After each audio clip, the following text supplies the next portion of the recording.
Now the left side, as you see here, is the side which is the emotional side within us, is also the power of desire, is the emotional side which gives us our subconscious, and beyond that is our collective subconscious. On the right hand side, we have another power of action, that our desire we try to put in the action, and this power of action gives us our future and sustains our physical and mental activities. As a result of that, we develop an institution in our head called ego.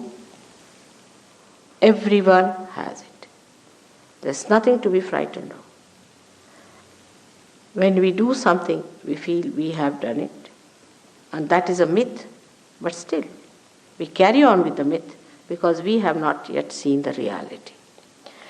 The another one is the left side power within us, by which we receive the aggression of others, by which we have our past, gives us an institution as a byproduct of our activity, emotional activity, an institution like a balloon you will see there called as superego. These two things meet in the head just like this. As you grow and a calcification takes place on top of your head near the fontanelle bone area, and this soft area which is pulsating in childhood becomes completely covered. Thus you developed your I-ness. You become Mr. X, Y, Z and all that. You develop your own freedom. This is the freedom that you have achieved to be Mr. X, Mr. Y, Mr. Z. After achieving this, you start using the second center, which is the center of your creativity, the center of your action. Animals do not have any ego. Of course, if they live with human beings, they may develop. But otherwise, they have no ego at all. And if you do something wrong, you feel hurt, you feel guilty. Animals never feel guilty. Because it is in their nature to kill another animal, it is in their nature to eat, so they never feel guilty. It's only human beings who say, oh, I should not have said this, I should have not done this. This is only human quality that we feel guilty. It is only human quality that we aggress others.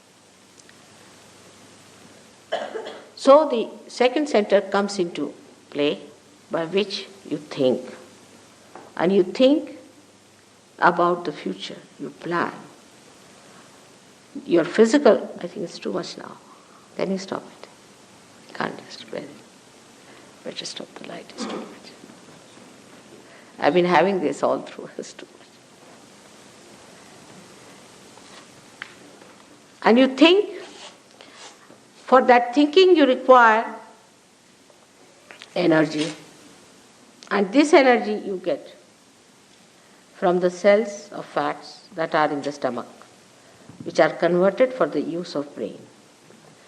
And when this conversion takes place, this poor center has to work very hard. When you think, this center goes into action.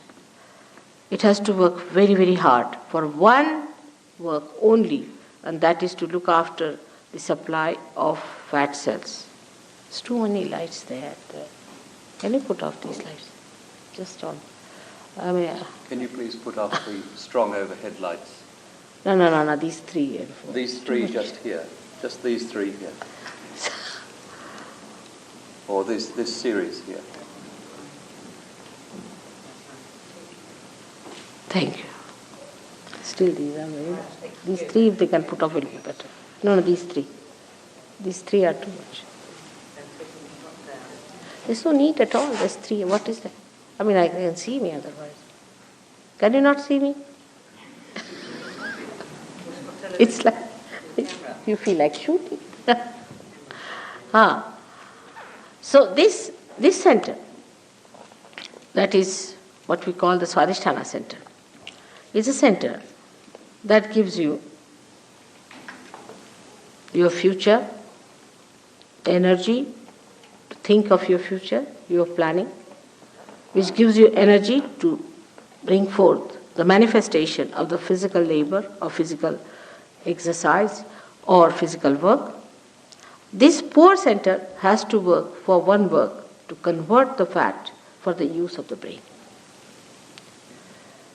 Now, if one center which has to do many other things starts doing only one work, all other things are neglected. As a result of that, you develop problems because it has to cater to your liver, to your pancreas, to your kidneys, to your spleen. And once it goes into action for one channelized work, it gets programmed for it. And then it cannot take care of these things. That's how you develop a bad liver. You develop a diabetes, kidney trouble, blood pressures. Also, you develop a very serious disease called blood cancer. Now, Sahaja Yoga can cure all these troubles. It's only physical. But it can cure even physical troubles, because if this center is brought to its normal behavior, if it is made to behave in a very normal way, you can easily cure all such diseases which come out of your overactivity, overthinking, over-imaginativeness. It's a very dangerous thing to always think about the future. For example, now we are here sitting down, we should be comfortably sitting down and talking to each other.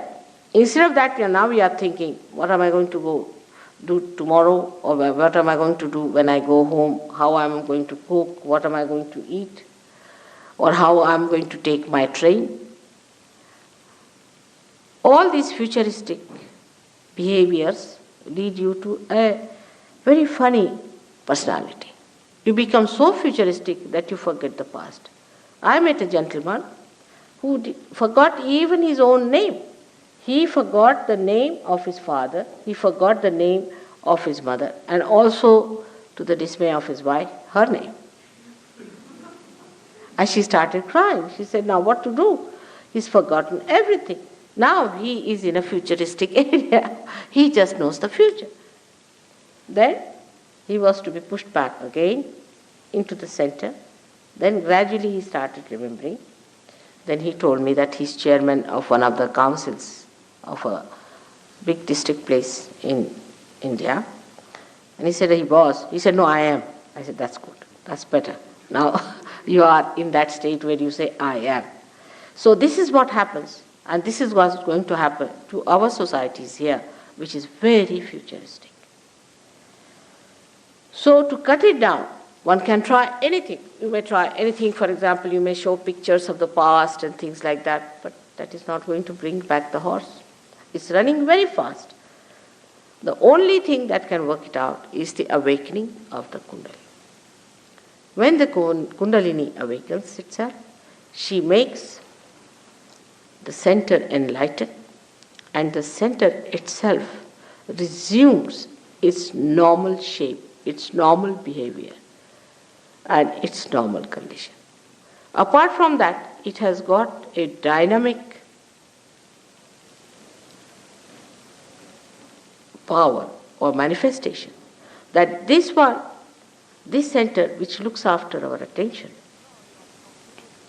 becomes enlightened, and our attention becomes enlightened, and the attention which is enlightened becomes dynamic. In the sense now, sitting down here, you can pay attention to anyone. Just pay attention. You don't have to do anything.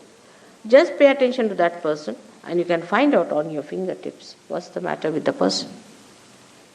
Thousands of miles he may be.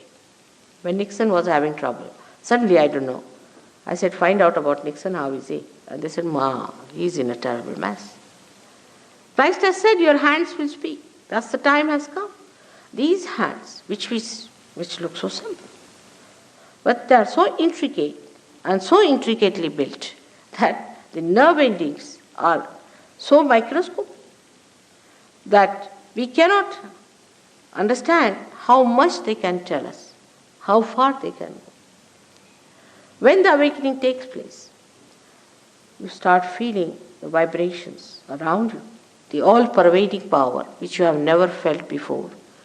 Through these fingertips which we neglect, we misuse them, we use them for wrong things. These fingertips themselves get enlightened. And you start feeling them. That's what I said, that you have to get your awareness, which is enlightened. It's the awareness which has to manifest. And that's how you start feeling them on your fingers.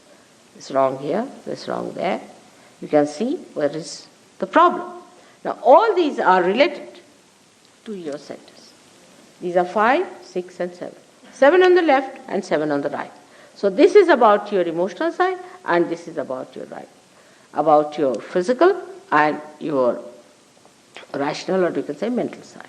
So you can make out a person how he is by just knowing whether you are getting heat from that person, whether you are getting burning from that person, whether they are getting numb, whether they are becoming heavy. And a rapport is established with the all-pervading power which informs you, get the messages. And the messages are so correct that even if you have 10 children who are realized souls, there are many children these days are born as realized souls.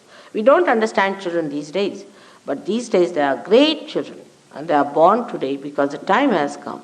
This is the time of judgment time. This is the time of resurrection.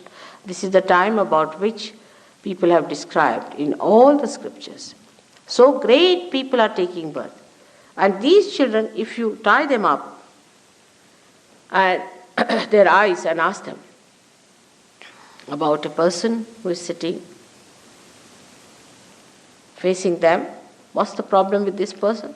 They will all raise the same finger. All of them will raise the same finger, even if their eyes are tied, even if their backs are towards the person, they can just push back their hands and say. They are so good, children are so good. You see, when they put their fingers in the mouth, we sometimes think, I don't know, Freud, who might call a very half-baked person, he didn't know much about God and life and nothing at all. He was very little bit he knew. He says that this has something to God, sex. He was nothing but a sex point and he wants everybody to be a sex point, not a human being. So this fellow, whatever he may say, but the truth is that it is nothing to do with sex. It is that they feel the heat on their fingers. They actually feel it. And that's how they put it in the mouth. The little children I've seen. We have one here who has come from England, from London. There's another one who is from here somewhere.